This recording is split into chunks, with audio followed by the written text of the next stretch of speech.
Hey guys, I've got a 2019 Chevrolet Equinox, and getting the drive shaft out of it, if it's an all-wheel drive, there are no bolts that hose the drive shaft in.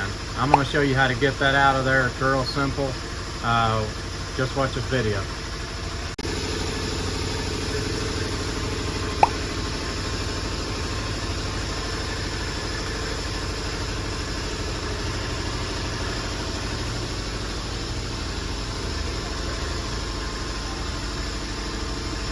Alright, so what you got on your carrier bearing, you got two 15mm bolts.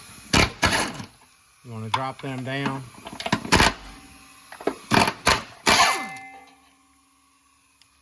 Get those bolts out of the way.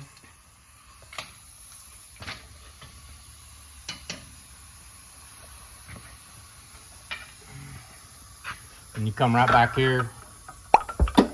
I hold the drive shaft up. You just got to pop that. It'll pop it right out of there. Slide your drive shaft forward. Pop out.